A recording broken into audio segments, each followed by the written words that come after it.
घर का ना घाट का। मेरे पति आकाश का देहांत हो गया था। उम्र 35 की भी नहीं हुई थी। उन्हें कोई लंबी बीमारी नहीं थी। बस अचानक दिल का दौरा पड़ा और उनकी मृत्यु हो गई। अभी तक तो मित्रगण आते रहे थे, लेकिन पति के देहांत के बाद कोई नहीं आया। इसमें उनका भी दोष नहीं। वहां की जिंदगी थी ही इतना व्यस्त। पहली 3 रातें मेरे साथ किरण सोई थी। अब से रातें अकेले ही गुजारनी थी।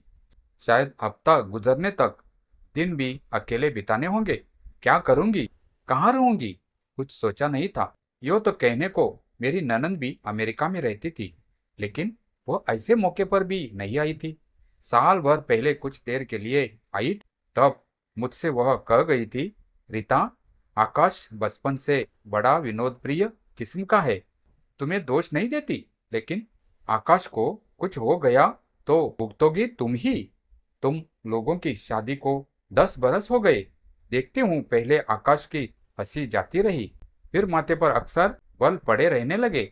हाथ ही वह चुप भी रहने लगा। 5 बरस से सिगरेट और शराब का सहारा भी लेने लगा है। रक्तचाप से शुरुआत हुई तनाव की। उसका कोलेस्ट्रॉल का स्तर ज्यादा है। मुझे तो लगता है उनको और कुछ नहीं था, बस दीदी की ही टोका टाकी खा गई थी। उनसे मेरा मुख नहीं देखा गया था। रह रह कर अतीत मेरे दिमाग में घूमने लगा।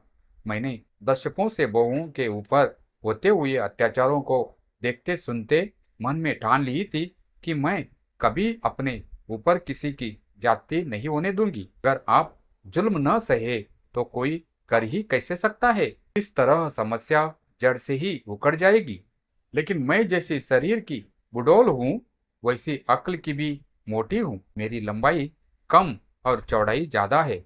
जहां तक खूबसूरती का सवाल है, कहीं न कहीं कुछ न कुछ होगी ही, वरना क्यों। आकाश जैसा खूबसूरत नौजवान, वह भी अमेरिका में बसा हुआ सफल इंजीनियर, मुझे 18 बरस की अल्हड़ को एक ही बार देख पसंद कर लिया था। ऊपर से उन्होंने न तो दहेज की मांग की थी, न ही खर्च की नोक-झोंक हुई थी। मेरे माँ बाप भी होशियार निकले थे। उन्होंने एक बार की हाँ के बाद आकाश और उसके कितने रिश्तेदारों के कहने पर भी उन्हें एक और झलक न मिलने दी थी। माँ ने कह दिया था, शादी के बाद सुबह शाम अपनी दुल्हन को बिठाकर निहारना। डर तो था ही कि कहीं लेने के देने न पड़ जाए। माँ ने शादी के वक्त भी अपारदर्शी साड़ी में मुझको नक से शिक तक छिपाए रखा था। क्या मालूम बारात ही न लौट जाए।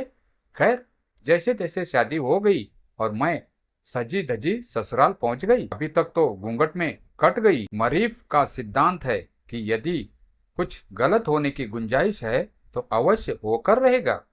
मैं कमरे में आकर बैठी ही थी कि ननद ने पीछे से आकर घूंघट सरका दिया। मैं बुरा भला सब सुनने को तैयार थी, मगर किसी ने कुछ कहा ही नहीं। मुंह दिखाई के नाम पर कुछ चीजें और रुपए मिलने अवश्य शुरू हो गए। दीदी तो अमेरिका से आई थी। उन्होंने वही का बना खूबसूरत सेट मुझे मुंह दिखाई में दिया। बाकी रिश्तेदार और अड़ोसी पड़ोसी भी आते रहे। इतने में ददिया सास आई। दीदी झट से बोली, लता, जरा आगे बढ़कर दादी जी के पैर छू लो। मैंने वही बैठे बैठे जवाब दे दिया। पैर छुआने का इतना ही शौक था तो ले आती गांव की गवार। मैं तो बीए पास शहरी लड़की हूँ। दीदी को ऐसा चुप किया कि वह उल्टे पांव लौट गई। कुछ देर बाद एक कमरे के पास से गुजर रही थी तो फुसर फुसर सुनाई पड़ी, इसको इतना गुमान है बीए करने का। एक आकाश की माँ एमए पास आई थी, जिसके मुंह से आज तक भी कोई ऐसी वैसी बात नहीं सुनी। अब आप ही बताइए, सास के एमए करने का मेरे पैर छूने से क्या सरोकार था। खैर, मुझे क्या पड़ी थी जो उन लोगों के मुंह लगती। मुझे कल मायके चले जाना था। उसके 4 दिन बाद आकाश के संग अमेरिका। वहां दीदी जरूर मेरी जान की मुसीबत बनकर 4 घंटे की दूरी पर रहेगी। मैं पहले दिन से ही संभल कर रहूंगी तो वह मेरा क्या बिगाड़ लेगी। अनचाहे ही मुझे किसी कवि की लिखी पंक्ति याद आ गई, क्षमा बड़न को चाहिए, छोटन को उत्पात। लेकिन देखूंगी दीदी की क्षमा कब तक चलेगी मेरे उत्पात के सामने। बड़ी आई थी, मेरे से दादी जी के पैर छुआने। डॉक्टर होगी तो अपने लिए, मेरे लिए तो बस एक सटियाई हुई रूढ़िवादी ननन थी। सच पूछिए तो पिछले 4 दिन में मैं एक बार भी उनको याद नहीं आई थी। मैं पिछले दिनों अपने घर सहेली के यहाँ गई थी। पूरा 1 महीना उसकी देवरानी उसके घर रह कर गई थी। एक मेरी ननन थी जिनके चेहरे पर जवान भाई के मरने पर शिकन तक नहीं आई थी। जब मैं 10 बरस पहले आकाश के साथ इस घर में घुसी थी तो गुलाब के फूलों का गुलदस्ता हमारे लिए पहले से इंतजार कर रहा था। उसे ननन ने भेजा था। आकाश ने मुझको घर की चाबी थमा दी थी, लेकिन मुझे ताला खोलते हुए लगा था जैसे ननंद वहां पहले से ही विराजमान हो। घर क्या था?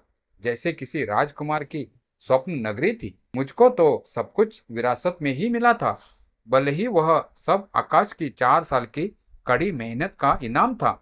मैं इतनी खुश थी कि मेरे पैर जमीन पर नहीं पड़ रहे थे। मेरे सब संबंधियों में इतना अच्छा घर बार उनके ख्याल से भी दूर की चीज थी। मैंने गुलाब के फूल बैठक में सजा लिए, मगर दीदी का शुक्रिया तो क्या अदा करती। उनकी रसीद तक नहीं पहुंचाई। 2-4 दिन बाद उनका फोन आया तो कह दिया, हाँ मिल तो गए थे।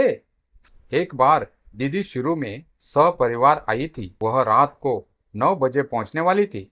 भले इतनी रात गए तक कौन उन लोगों के लिए इंतजार करता। 8 बजे ही खाना लगा दिया था। आकाश कुछ बोलते इससे पहले ही मैंने सुना कर कह दिया, 9 बजे आने के लिए कहा है, फिर भी क्या भरोसा कब तक आए, आप खाना खा लो। वह न चाहते हुए भी खाने बैठ गए थे।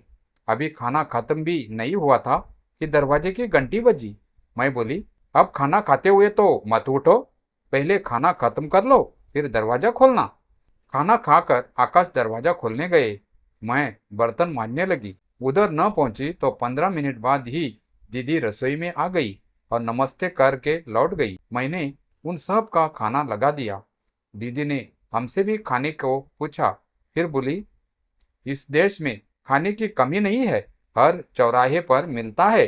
साथ न खाना था तो कह देते, हम खाना खाकर आते। तो क्या, मैंने कहा था कि यहाँ आकर खाए या उनको किसी डॉक्टर ने सलाह दी थी।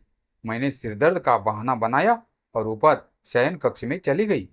खुद ही निपटे अपने भाईजान से। सुबह उठी तो दीदी चाय बना रही थी। क्या खाला जी का घर समझ रखा है, जो पूछने की भी जरूरत न समझी।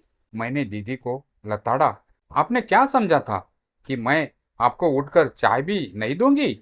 मेरे रसोई को अपने रसोई समझा था। उसके बाद कभी दीदी को मेरी रसोई में घुसने की हिम्मत न हुई। मैंने दीदी को नहाने धोने के लिए 2 तौलिए दिए तो वह 2 बच्चों के लिए और मांग बैठी। अपने घर में 4 तौलिया इस्तेमाल करे या 8, यहाँ एक दिन 2 तौलिया से काम नहीं चला सकती थी। मैंने एक पुराना सा तौलिया और दे दिया। आखिर मेरा घर है, जो चाहूंगी करूंगी। उसके बावजूद कुछ ही दिनों बाद दीदी अचानक दोनों बच्चों के साथ मेरे यहाँ आदम की। रात को देर तक आकाश से बातें करती रही थी।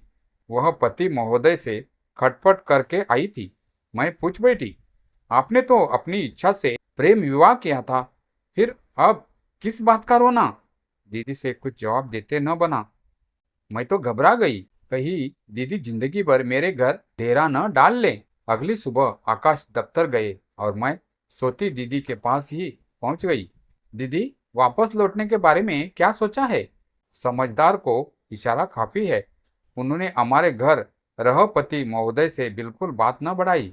उसी दिन जीजाजी को फोन किया और शाम को वापस अपने घर लौट गई। बस समझ लीजिए, तभी से उनका हमारे यहाँ आना जाना कुछ खास नहीं रहा। हम ही उनके यहाँ साल में 2-3 दिन के लिए चले जाते थे। जाते भी क्यों ना, वह बड़े आग्रह से बुलाती क्यों ना। आखिर उनकी पति से कम ही पड़ती थी। हमसे भी नाता तोड़ लेती तो आड़े वक्त में कहाँ जाती, कौन काम आता, और फिर उन पर क्या जोर पड़ता था हमें बुलाने में। उन्होंने खाना बनाने को एक विधवा फुफेरी सास को साथ रखा हुआ था। घर की सफाई करने वाली अलग आती थी। एक बार दीदी भारत गई तो मेरे लिए माँ ने उनके साथ कुछ सामान भेजा। जब मुझे सामान मिला तो उसमें से एक कटहल के अचार का डिब्बा गायब था। दीदी, अचार चाहिए था तो आप कह देती, मैं आपके लिए भी मंगा देती। चोरी करना तो बहुत बुरी बात है। बाद में माँ ने बताया कि अचार का डब्बा भेजने से रह गया था। बात आई गई हो चुकी थी, तो मैंने फिर दीदी से कुछ कहने की जरूरत न समझी। अभी पिछले दिनों दीदी फिर भारत गई थी। उन्होंने लौटकर फोन किया, लता, तुम्हारे माँ बाबूजी से मिलकर आ रही हूँ, सब मजे में है, मगर तुम्हारे लिए कुछ नहीं भेजा है। हाँ, मैंने ही माँ को मना कर दिया था कि हर एरे गेरे के हाथ कुछ न भेजा करें। फिर भी माँ किसी न किसी के हाथों सामान बेचती रहती है। एक पार्सल तो पिछले 8 बरस से आ रहा है, एक 6 महीने के बाद मिला था। खैर, जो हुआ सो हुआ। मैं अतीत को भूलकर वर्तमान के धरातल पर आ गई। मुझको अकेले नींद नहीं आ रही थी। रात के 2 बज गए थे। एक तरफ आंसू नहीं थम रहे थे और दूसरी तरफ डर भी लगा रहता था। इतने बड़े घर में भूख लग रही थी, मगर मैं अकेली थी, बिल्कुल अकेली। शरीर टूट सा रहा था। मैं माँ को भारत ट्रंक कॉल करने लगी। माँ, आप कुछ दिनों के लिए अमेरिका आ जाइए, मैं आपका टिकट भेज देती हूँ। माँ अपनी मजबूरी सुनाने लगी। विरासत में मिला सुख कुछ भी तो काम नहीं आ रहा था। पति के मरते ही कुछ भी अपना न रहा था। 10 बरस बाद भी उस घर में न तो कोई अपनापन था, न ही देश में। आकाश $1 लाख छोड़कर मरे थे। मैं एयर इंडिया को फोन करने लगी। मैं वापस भारत आना चाहती हूँ, अपने घर। भारत लौटकर पियर पहुंची तो वहां कुछ और ही नजारा पाया। भाई की शादी हो चुकी थी, सो एक कमरा भाभी भाई का और दूसरे में मेरे माँ बाबूजी। मेरा बैठक में सोने का प्रबंध कर दिया था, मेरा सामान माँ के साथ। सुबह बिस्तर समेटते ऐसा लगता था जैसे उस घर में मैं फालतू थी। मैंने सोचा, सहना शुरू किया तो जिंदगी भर सहती ही रहूंगी। ऐसी कोई गैर गुजरी स्थिति मेरी भी नहीं है। आखिर 10 लाख रुपए लेकर लौटी हूँ, चाहूँ तो इन चारों को खरीद लूँ। एक दिन भाभी जान फरमाने लगी, दीदी, पूरी तलवाने में मदद कर दो ना, मैं बेलती जाती हूँ। आखिर भाभी ने मुझे समझ क्या रखा था? मैं नौकरानी बनकर आई थी क्या वहां? इतना पैसा था मेरे पास कि 10 नौकर रख देती। लेकिन बात बढ़ाने से क्या फायदा था? मैं कुछ भी नहीं बोली थी, मदद नहीं करनी थी, सो नहीं की।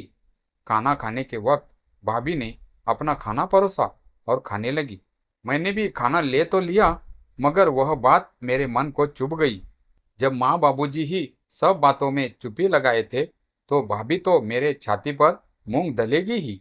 मैंने कहा, मेरे आने का तुम लोगों को इतना कष्ट हो रहा है तो मैं वापस चली जाती हूँ। मेरे पास जितना पैसा है, मैं उतने में जिंदगी भर मजे से रहूंगी। न किसी से कहना, न सुनना। कोई कुछ भी न बोला। मैं सन्नाटे में रह गई।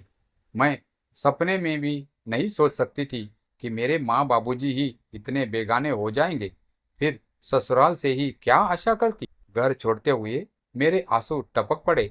मैं फिर अकेली हो गई थी, बिल्कुल अकेली, बिल्कुल धोबी का कुत्ता बनकर रह गई। न घर की, न घाट की,